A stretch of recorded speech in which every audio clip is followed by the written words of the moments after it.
Hello and welcome to the video. My name is Abdullah from Group 3, and today I will be showing the delivery of the product as of Sprint 1. Over the past few weeks, we have been working on this development and we can't wait to show you. So without further ado, let's get started. Firstly, this app was created using React Native and is meant for an iPad interface. Additionally, the code involved in the development of this product as a Sprint 1 was using React, CSS, and JavaScript. So we wanted to let you know that before we get into the app itself. So now getting to the app itself, once the user opens the app on their iPad, they are prompted with our home screen over here. The home screen, the interface, the front end was just designed using standard CSS, and the user can see text in front of them. Please select an algorithm with the two buttons, merge sort algorithm, if they want to start off with merge sort algorithm or quick sort algorithm. Also on their right, they will see a login page where they can enter the username, password, and log in.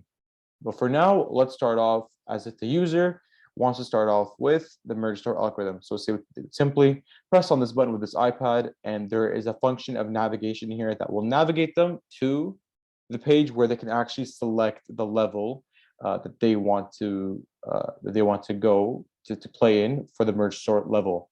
So for this tutorial, we'll be doing level 1, and we will be showing how all that is implemented. So if the user presses on level 1, they will navigate to the page of level 1.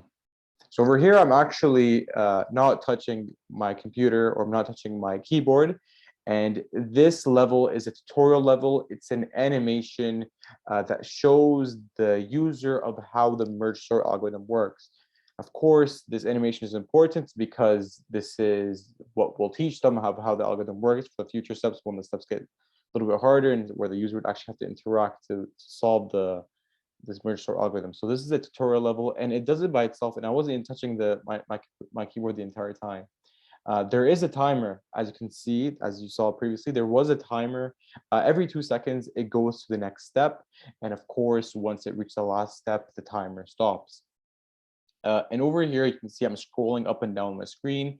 This is a scroll view implementation that we used in our code that can actually allow the user to scroll up and down here simply because all the steps wouldn't fit into the original screen within itself. So if the screen is of this size, all the steps won't fit in here. So there is a scroll view implementation, as we can see right now.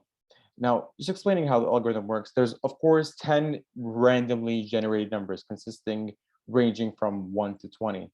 And in each step, the algorithm will divide the array length as evenly as possible. So if it's 10, it's going to divide it as evenly as possible, which is of course two sets of fives. From here, we'll divide it as evenly as possible, which is 2 and 3. And it will keep doing it until the algorithm is actually split into individually broken down values. Now, the array length builds itself up back to the length of 10, which it was originally, in a reverse order in which it came from. So if the one before the individually broken down arrays was array lengths of 1 and 2s, it would build up firstly in 1 and 2s, then it would go to 2 and 3s, over here, then two sets of fives, and then back to 10. And the algorithm will sort from going from least number to highest number over here with its corresponding array. So 8 and 18, of course, 8 is less than 18. So in its corresponding array here of array length 2, 8 would go before 18. And the arrays would keep doing that until it reaches the two sets of fives over here. And then it will arrange itself from lowest to highest in the next corresponding array until it gets the fully sorted array here at the bottom, as we can see. And this is for the merge sort algorithm. So now we're going to go home. And one thing I want to show over here is if we go home and then I go back to the page, if you remember the numbers, now it's actually a completely new set of numbers, and they're randomly generated. If you remember from the last time I did it a few seconds ago, it's a completely new set of numbers, as you can see, which is pretty cool, just like that. Looks great. So of course the user can go to the next step, but for the sprint, we have implemented the go to home. And of course they can choose the quick start algorithm over here. But this isn't part of sprint one, so we will not be going over that, but there is a page for that that does exist in sprint one, but the actual functionalities don't exist yet as a sprint one. So we go back over here. And one thing I want to go over as well is our login page. Now I'm going to press on the login page here as the user. I'm going to write in my username here. So let's say my name is, Abdullah, for example. Imagine my name is Abdullah. I would put Abdullah over here. And then my password would be merge, if I spelled it correctly. Now I'm going to press submit.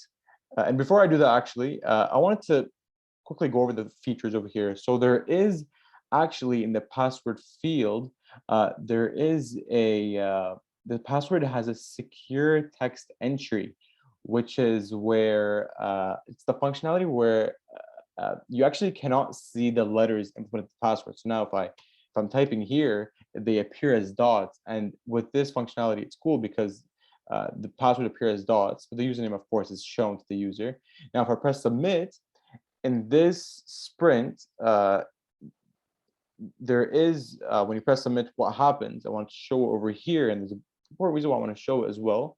If I inspect element and go to the console, if I press submit, it actually goes, it console logs it. If I go to the console here, it's going to open, it console logs it. So this is what I wrote over here, Abdullah and merge with a bunch of letters. It console logs it because essentially what we're planning for future sprints is to actually have some sort of validation for the user. So either if the username is an existing user and they put in the wrong password, it would not allow them in, or they put in the right password, it would allow them in. So we are planning to implement a validation, and that's why when you press submit, actually console logs it, because we actually need the values of that the user inputs so we can do some assessments to those. So for this sprint, we did it as a console log, just to set us up for the future sprints where we actually implement a validation system within the login page that we have over here. And now we press submit, and now I'll just go back to our main page. So this was all for sprint one. We hope that you enjoyed this video, and we cannot wait to see you in the next tutorial. Thank you so much and have a great day.